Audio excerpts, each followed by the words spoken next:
माँ का आखिरी खत। रात के 12 बज चुके थे। माँ कभी दरवाजे की तरफ देखती तो कभी एक नज़र घड़ी की तरफ। माँ के आंखों में और चेहरे पर चिंता साफ नजर आ रही थी। थोड़ी ही देर में दरवाजे की घंटी बजी। माँ ने काफी तेजी से दरवाजा खोला और सामने बैठे विक्रम और बहू मान्यता को देखकर पूछा, इतनी देर क्यों हो गई? मैं कब से तुम्हारे राह देख रही थी। माँ, मैं अब छोटा नहीं हूँ, तुम मेरी चिंता मत किया करो। विक्रम घर के अंदर प्रवेश करते हुए बोला, बेटा कितना भी बड़ा हो जाए माँ के लिए छोटा ही रहता है। चलो छोड़ो, हाथ पैर धो लो, मैं तुम्हारे लिए खाना लगा देती हूँ। माँ ने दरवाजा बंद करते हुए कहा, माँ जी हम बाहर से खा के आए हैं, आप खा लीजिए, हम सोने जा रहे हैं। बहू मान्यता ने कहा, लेकिन मैंने तो तुम लोगों की पसंद की खीर बनाई है, आओ थोड़ी थोड़ी खा लो। माँ, तुझे एक बार में समझ में नहीं आता क्या? तेरी बहू ने कहा ना, हम बाहर से खाना खाकर आए हैं, क्यों परेशान करती है? जा तू खीर खा ले और सो जा, और हमें भी शांति से सोने दे।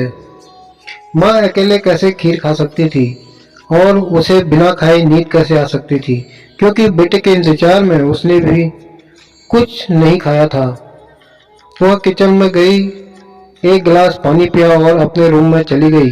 सुबह 10 बजे विक्रम की आंखें खुली। बाजू में मान्यता अभी भी सो रही थी। विक्रम हाल में आया तो लैपटॉप के पास रखी चिट्ठी पर उसकी नजर पड़ी। यह चिट्ठी किसकी हो सकती है, यह देखने के लिए उसने चिट्ठी खोलकर पढ़ना शुरू किया।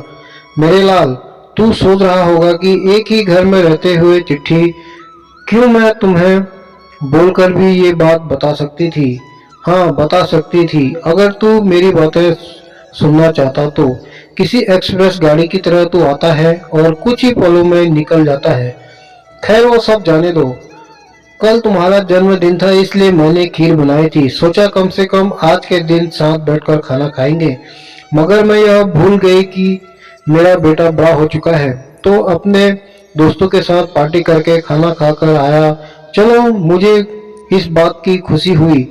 मेरी दवाइयाँ खत्म हो गई है। मैंने कुछ दिनों पहले तुझे दवाइयों की एक चिट्ठी दी थी, अगर वक्त मिले तो वह दवाई मुझे लाकर देना, मुझे थोड़ी राहत तो हो जाएगी।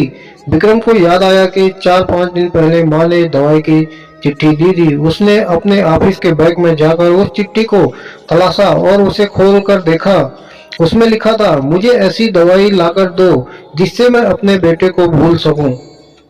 विक्रम को रियलाइज हुआ कि मुझसे बहुत बड़ी गलती हो गई है। उसकी आंखें नम हो गई। वह तुरंत अपने माँ के कमरे की तरफ दौड़ा। सबसे पहले उठ जाने वाली माँ आज क्यों नहीं उठी थी, देखकर उसे आश्चर्य हुआ।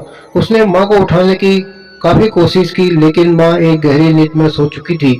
विक्रम माँ के पास फूट फूट कर रोने के अलावा और कोई चारा नहीं बचा। दोस्तों, यह कहने की जरूरत नहीं है कि माँ बाप जीवन में कितने मूल्यवान हैं। उनके रहते हुए उनकी सेवा करो, उनसे प्यार करो, वह चले जाए तो कुछ नहीं कर पाओगे। दोस्तों, अगर आपको मेरी कहानी अच्छी लगी हो तो कमेंट करके बताएं, और मेरे आगे की कहानी सुनने के लिए मेरे चैनल को सब्सक्राइब करें। धन्यवाद।